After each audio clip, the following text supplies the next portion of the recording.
Bench Opinions. Three idiots with amateur analysis. All right, ladies and gentlemen, welcome back to another episode of Bench Opinions. There's only two of us. That's because Klaus got what he thought was advertising from the police. Turns out it was a warrant for his arrest. No, You're only going to understand that joke on Friday. Oh, yeah, sorry. In the What a Week segment. My comedic timing is terrible. Since Klaus sometimes sits here like a little bit like Scotty Scheffler sat at the jacket handover after Rory won the Masters and just sits in between us while Dom and I talk about football. We've given him the night off in the football segment. And he's now mysteriously sitting in a chair over there and watching it. Just out of shot. I feel like this is like a weird pornography audition. What is this? A voyeur he now is. Yeah. Oh, my God. All right. Let's get into some football, Dom. Yes. We're going to leave the Champions League out just because, unfortunately, with the way we're recording and the way the games are, we're going to probably say things that might not be true anymore. And you just get into a bit of a wishy-washy of people thinking that we're really behind the eight ball. We speak only the truth and facts. So I want to get into some Premier League, and without going into like individual results, I want to touch on your team. I want to touch on Man United, and not necessarily be all doom and gloom, but just let's do a real assessment on where Amorim is right now and what he can expect from the fans and what he can expect from the team going forward. All right. So one of the big things that always has concerned me about the United fan base, and I think this is the only way I can kind of just start somewhere and get to somewhere to try and answer that question. The one thing that really annoys me about the United fan base, and I think a lot of people around the game, former players, pundits, have fallen into the same trap, is that there has never been a patience and there's never been an understanding and a humbling from the fan base to understand that the club is in a very, very bad space. And this goes all the way back to when Ferguson left, and there was, even though everyone said no one's ever going to try and replace Ferguson, we're never going to do it, the club operated in such a way that they felt like they could buy their way, quick fix their way to replacing somebody who'd over 30 years, essentially, almost, built a club and been very successful. Yeah. And I think the reason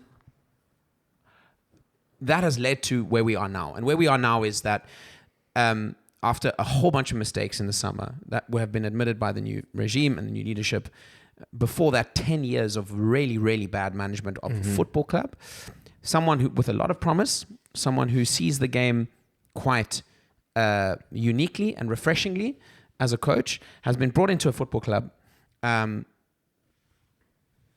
with the expectation of improvement, but in my opinion, improvement being completely irrelevant right now. Okay, so you're of the opinion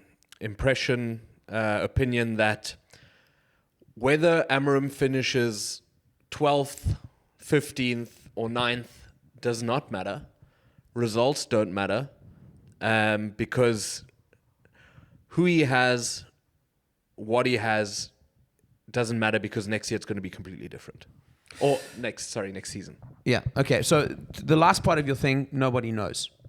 So I'm not sitting here saying that he's God's gift to football and he's going to 100% take United back.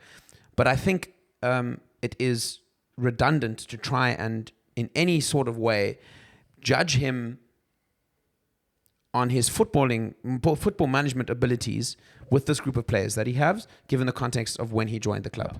That's my point. I think my biggest issue in all of this as well is that the personnel has not changed. Yeah. You look at the game. I don't want to dive too deeply into the game against Newcastle. Huh? Your shirt. Oh, wow, I'll just show a bit of skin. I'm trying to get the views up. You know. The big thing is that my big issue is that if you look at the results against Newcastle, three of the goals were individual errors. Yeah.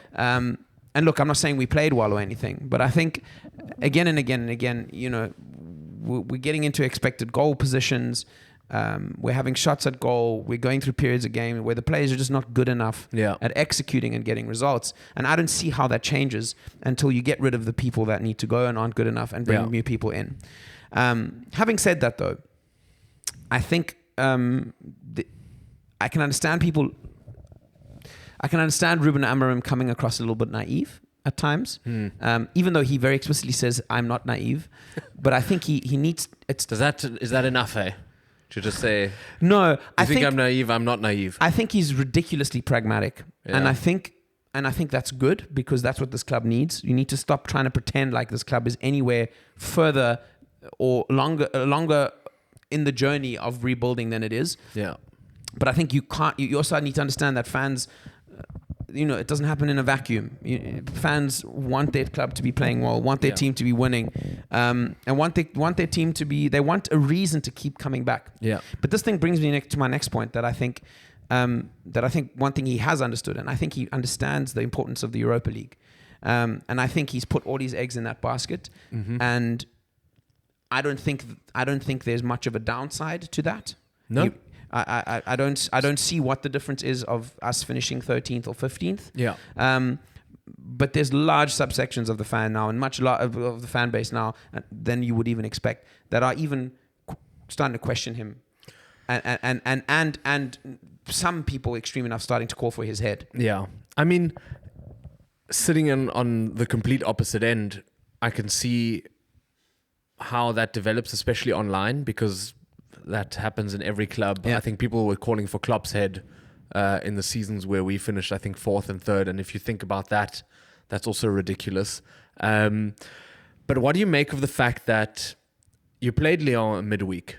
Now, you played quite well against them. It was also, again, individual errors that cost you that game. Yeah. To then rock up and play Newcastle and make a few changes, but get almost swept off the park in a scoring sense. How does that benefit going into a return leg where there's now seemingly momentum lost again? And even though you make changes, something that was established during Ten Hag is that you really sometimes struggle to understand what United's plan is and their strategy is and their gameplay is. And Amorim was always quite vocal about him sticking to his system, and the excuse for why it's not working yet is because the players don't match the system yet. And there's just guys who aren't good enough and people who don't understand and probably can't play in the system that he wants that are in positions that are vital. Can you concede that it is worrying that there was no new manager bounce, and that it is worrying that the excuses that were there in the beginning, that he hadn't had enough training sessions and stuff, that none of that has made an impact? Because as soon as you take a step forward, it seems like the next week you take 2 steps back.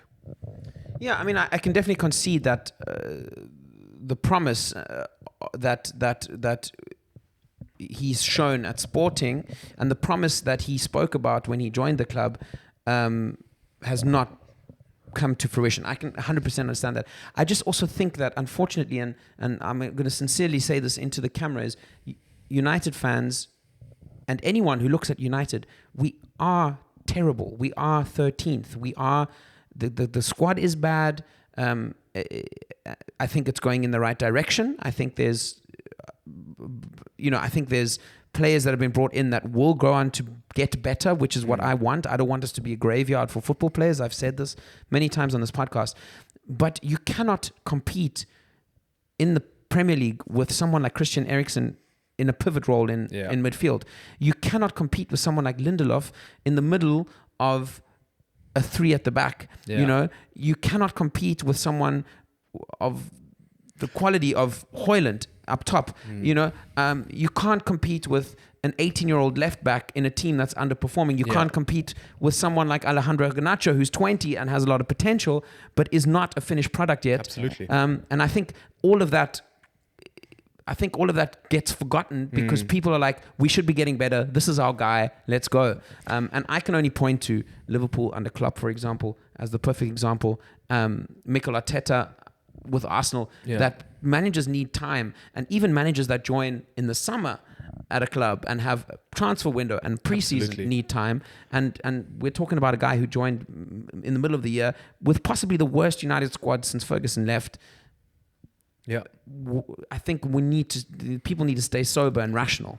I absolutely agree with you, and I think you said something that rings quite true, is that United and the United fan base first need to understand that there's always this United is the biggest club in the world thing, and that might ring true from a financial point of view and from your fan base, but there's no God-given right for United to be the best team in England, to be the best team in the world, and that's something that Liverpool fans had to learn as well. And it's really uncomfortable because there's obviously a massive trophy haul that your fan base will remember because it's so recent. But I find it's starting to show in the punditry, because a lot of the punditry that you watch or that we watch is there's a lot of ex-United players in there, and they still have the belief that United, for some reason, has to win. Yeah. And it doesn't. They don't. And for Roy Keane to sit there and to say, this is Man United, that means nothing. No. It means absolutely nothing, because there is a culture in the club, and that culture only remains the culture while you're winning. Yeah. That culture goes out the door when you go through years of losing. I think the only argument that can be made is that no club with the means that United have should be this bad. No. But I think that's completely disconnected from this is United and therefore X, Y, and Z. Because that aura of this is Man United, that was gone. Not immediately when Ferguson left, but it already left in the Moyes era, and everything after that was not this is Man United. Yeah, and you know what? Look, again, there's a whole bunch of sayings that I can bring up from that we use every day, such as the whole idea of rock bottom and the whole idea of the first step to healing is acceptance, and and I think that's the phase that we're in now at the moment. But I don't think large factions of the United fan base have accepted it. Probably not. And I think, but something tells me that Ruben Amorim has, and I think you're seeing it in his decision making, because he just understands it, and also I do think the management of the club has as well, because they have openly announced that they call this the 2028 plan.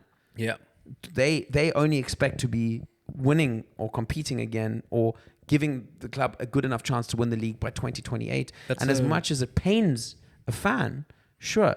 But I think between now and then, as long as there's progress on the pitch, then I think all will be forgotten. And that's why I can only say you can only judge Ruben Amorim, in my opinion, start to judge him, in my opinion, at the end of next season. Yeah. Is where you say, hey, where are we at and what are we looking at now? And is it working? No, I agree with you. And I think that's a nice segue into what I want to talk about next is the next transfer window. A lot is made about that for United. A lot of the United fans make a lot about it, but the pundits make a lot about it. And from media reports, it seems like you've got about £200 million to spend. Depending on sales. Yeah. You mentioned a few guys there. A few guys are out of contract. Yeah. So they're leaving. And you already mentioned it before, there's a lot of like big wage earners who will be removed from the wage bill. Give me the positions that you think need to be strengthened the most with the idea of maybe having 200 million. And I think when you say you have 200 million to a normal person, that sounds like a lot of money. But in footballing sense, it isn't that much if you're not buying wisely. Exactly. Yeah, 100%. So I think the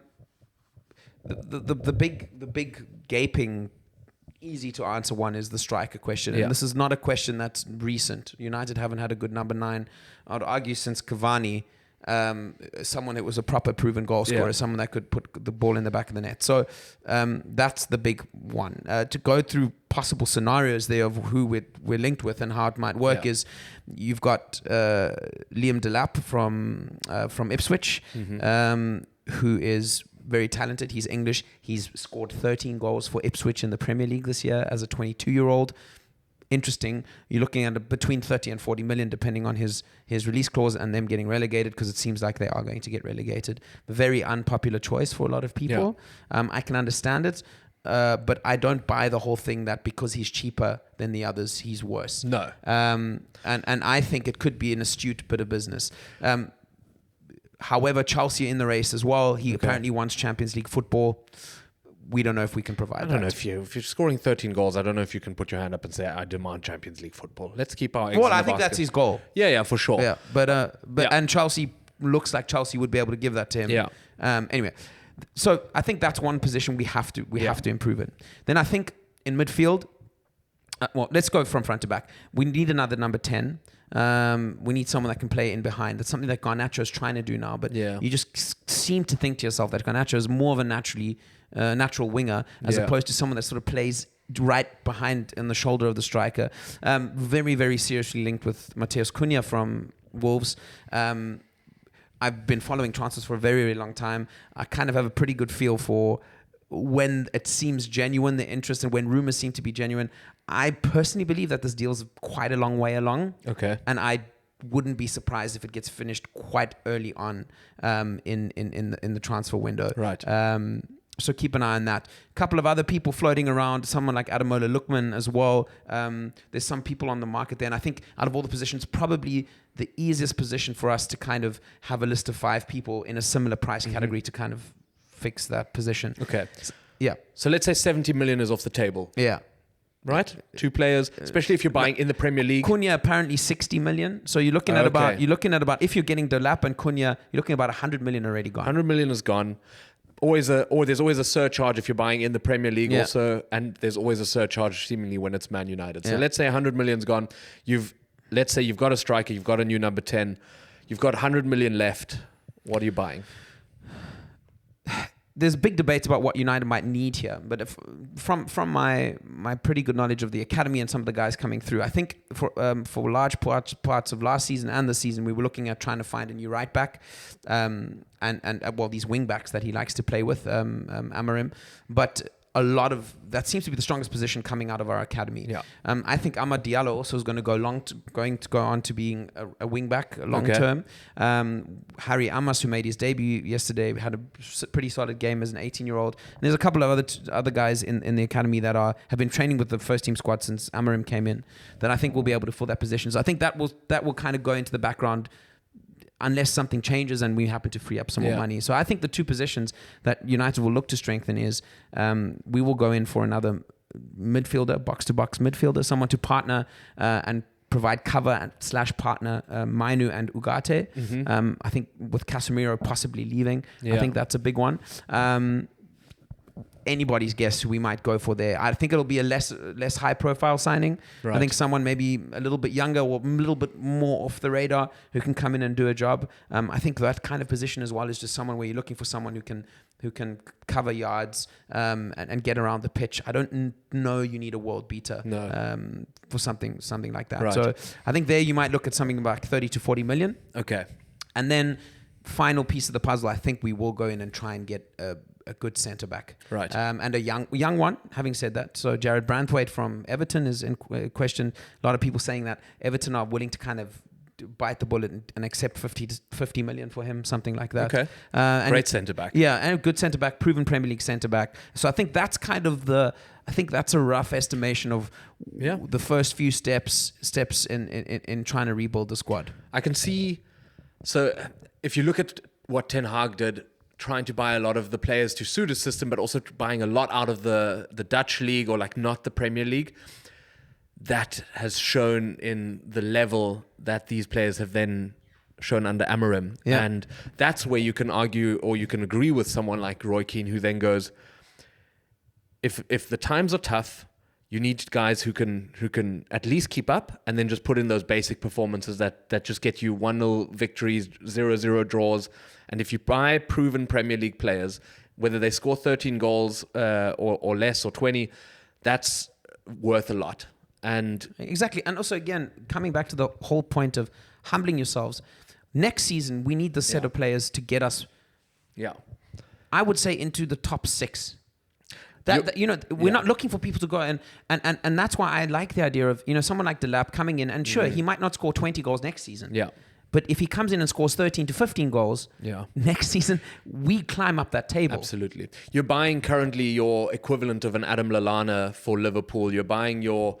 Jordan Henderson would be unfair because he was quite pivotal, but almost like your Joe Allen, good players who can just buy you like some leeway, who are good enough to make your team better. Exactly. But they're not the end. They're not necessarily the end result. But one of the keys you're seeing from all the rumors, one of the keys you're also seeing in terms of players we're linked with is there's a lot of business being done in the free transfer market amongst talented academy players across Europe. We've been linked with a few PSG guys that are coming to the end of their contracts. One of the things that United seem to be prioritizing is making sure that there's clear pathways from the academy into the first team. Yeah. And looking at players now that are at PSG and are 18 and are coming to the end of their current academy contract, who are very, very talented but have absolutely no perspective of getting into that team. And that seems to be a bit of the strategy, which is interesting. Obviously, again, a lot of it is banking on potential. A lot of it's quite risk-laden because you're investing now and you're hoping someone turns into whatever he turns into. Yeah. But to me, that's boxing clever, and that's what we need to do now. It is. And I think, again, it comes back again to understanding what situation we're in, and incremental improvements so that we get back to possibly challenging in 2028. Okay.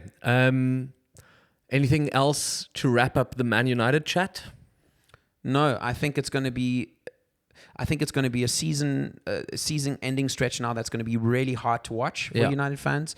But I do think Amorim's understood the assignment in the Europa League, and I can only hope that somehow gives us some sort of something to be excited about moving into the new season. That's it. All right. Let's quickly, just not too long, but let's just touch on a counterpart and a team not in the same position, but also middle of nowhere. Let's talk about Tottenham under Ange Postecoglou. Tottenham financially and as a club are almost the complete opposite of what Man United are. They're considered the best run financial club in the league. Yeah. They're very conservative in the wages they pay. They're very conservative in the way they run the footballing aspect of it. But they're also sort of drifting in the middle of nowhere currently, but maybe with a different outlook as well. Tell me what you think a Tottenham fan is feeling right now. I think you're worried if this is your. I think you're worried is this our reality for the rest of our lives as a Spurs fans? Because Spurs I associate Spurs with the thought of being upwardly mobile in the footballing world, but they've been upwardly mobile for 15 years since I can remember. I can remember them being upwardly mobile since Martin Jol days, where you always had the feeling that they're growing into a side that's going to go on to and then you had I would say the golden years with someone like Gareth Bale. The Harry Redknapp years, exactly, and the Poch days. Exactly. And you have someone like Gareth Bale, who was arguably one of the best footballers on the planet at the time before he moves to Real Madrid. Yeah. But this upwardly mobile identity doesn't seem to go away. Yeah. And there doesn't seem to be, on the pitch at least, this the flowering of the club, and I've said it before. There seems to be such a big disconnect between the ownership and what the owners see as progress for the football club, and the fans who will will put the team winning ahead of everything else. And I think that must be frustrating, but it must also be disconcerting. Yeah. Because, you sell Harry Kane, you buy Dominic Solanke, That's a... and you're not going to go out and replace Harry Kane. I understand that one for one, but that in itself is just such a damning sign that there is no plan to really... No. Or is there any real wish of the owners to go on to build a side that can win the Premier League? Yeah, let's look at it out of the perspective of Ange Postecoglou, who came in to a decent amount of fanfare owing to what he did in the Scottish League, and just who he was as a character and like the system he wanted to play. He wanted to play attractive football, which I think Spurs fans were excited about. But he sort of found himself now a little bit sort of in a never-ending media turmoil that's just creating much more pressure on him. He came out and was quite bullish about Spurs winning a trophy this year, which unnecessarily heaped pressure on his own back, which he maybe wanted to put as a sort of benchmark of saying, I don't mind being confident and our team can get there. And it's sort of just gone completely in their other direction. And now he's finding himself sort of in a weird spat with the media of trying to convince them that he's not under pressure and that Spurs are fine, where he's almost living in an alternate reality. I want to pose a question to you, but I also want to take us back to when they hired him, right? Spurs. Don't you think the hiring of Ange Postecoglou as the manager of Spurs after replacing Conte, isn't that exactly the same as buying Dominic Solanke to replace Harry Kane? It is. It is, because I don't think, I'm sorry, love the guy. I actually really like him. And I like the idea of clubs going out and looking for managers maybe in lesser known leagues. Yeah. Look at Hutzler at Brighton. You know, we'll see how that experiment turns out long term. But he's a young, upwardly mobile manager. He's exciting, perfect profile for Brighton. Ange has managed Australia, a bunch of Japanese sides, and Celtic in the Scottish Premier League. Yeah. You can only beat what's in front of you. But I don't know if that is the profile of manager, with the CV of a manager, that you as a Spurs fan sit there and think, this is the guy that takes us to the next level. Antonio Conte. Yeah. And Jose Mourinho before him. And it's a similar thing that I see with Dortmund, for example. Yeah. That there seem to be the means and the base to get further, but the decisions being made, you know, this is again famous, to use an expression from life, you get what you ask for. Yeah. It's a very good comparison. It's a very interesting comparison, actually, to compare it to Dortmund, because it's you sometimes just can't believe the decision making when it comes to who they put in charge and at what instance, and where Dortmund cash in on major player sales and try to then buy up from smaller teams, and then where their strategy is leading them to must be so frustrating as a fan. And I think let's wrap it up on Tottenham. But I think it's fair to say that from someone who's not a fan of Tottenham or United, I would be more worried if I was a Tottenham fan than I would be if I was a United fan. Even though they're probably both playing wise sort of in a similar sort of position. Yeah. With United, I'm more of the opinion that you are. With a few building blocks over the next 2 years, there can be progress. With Spurs, I don't even think they've gotten to the point of there's a problem here. For sure. And I think the difference is, and again, this is me predicting without a glass, without a glass crystal ball. But the one thing United have done and the Glazers have done is they've gotten people in that they have deemed the right people to lead the sporting project. Yeah. Went out and got someone like Barada from City, who's had major success. We've got Vivel, who has found some of the best young players for the Red Bull group over years. There are very clear structural changes being made to the footballing department to try and improve the football. Yeah. And at Spurs, Daniel Levy seems reluctant. And again, that brings me back to I genuinely believe that there's just the disconnect between fans and being a football team that needs to win football games. Yeah. And the ownership who see it as actually not see it. It is a very well-run business, and they reap their success or they deem their success from that. Yeah. I think that might lead to stumbling blocks.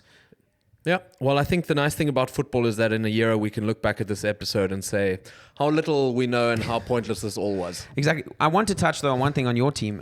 Some good news coming out that Salah signed a new contract. Or the news. I wanted to hear your Yeah. Salah signed a contract. They say that Van Dijk's is also basically done, which I think a lot of Liverpool fans, even though they didn't admit it, were expecting. There was obviously a lot of panic. Yeah. Salah played it very well, and he does it every time his contract runs out. He's sort of he's not someone who will openly discuss it, but he will say one or two things that then will get the fans on his side, put the club under pressure, and just give him the ultimate negotiating power in that thing. And he's got, I think it's 350k a week now. best player in the league. Give it to him. And he's playing for 2 years. He's had a little bit of the dip in form again, but someone who's assisted 18 times, and I think he's scored I think 27, something like that.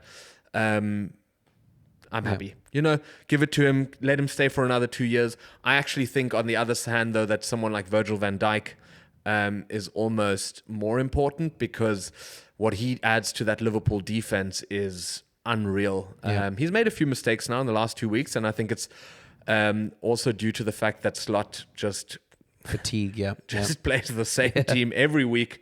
But yeah, they squeezed past West Ham. We only need 2 more wins to win the title. But all of this and the noise that's coming out of the club seems to indicate that Trent is going. He's gone. Okay. Because look, I think if you can correct me if you're wrong, I think if you're looking at those 3 players, and at the end of it, you manage to keep 2 out of the 3, with Salah probably being the one, I would say. I don't know. Van Dijk's so important as well. I think 2 out of 3. Yeah. If 2 out of 3 stay, you're going, okay, well done. Yeah. Look, I think the big bitter pill to swallow is the age of Trent and how much money you probably could have gotten for him if you had sold him. But I said this to Fiona, I understand why Liverpool fans are frustrated, because Jamie Carragher puts it quite well. Is if you're a lad from Liverpool and you are actually in contention for Premier League, Champions League and other leagues all the time, he doesn't understand why that's not enough for you. But I also understand out of the opinion of 2 guys who left their home country, not necessarily because of only opportunity, but just because the world is huge, and Exactly, yeah. get out there and experience other things. And if you want to go live in Spain in 30-degree weather and play for the biggest club in the world, that sounds pretty fucking good. I think any pundit is a bit naive not to understand the pull of Real Madrid. Yeah, I think you go down in serious history. I think Jude Bellingham being there is obviously also a big factor. And the size of that club. Yeah. Everyone thinks their club is the biggest, and Liverpool are a massive club. But having been just to the Real Madrid, just being at the Bernabeu and seeing how that city lives for that club, obviously only half the city, but it is huge. And it's to consider yourself a Real Madrid player must be the ultimate Galactico moment. And so understandable. But then also, I would my last point is that I would argue the fact that you have won titles, you've won Champions Leagues before your boyhood club, makes it easier to say, I'm out of here. Yeah, Goodbye. for sure. I mean, he's probably going to win 2 Premier League titles for his boyhood club, a Champions League, and some cups. I'm sad to see him go because I love him and I think he's amazing, but I'm not bitter at all. Yeah, cool. All right. Thank you very much for listening. And we hope you enjoy the rest of the content coming out this week. Listen to our Masters recap from yesterday and tune into our Rugby and What a Week episodes coming out tomorrow and on Friday. Goodbye. Thank you.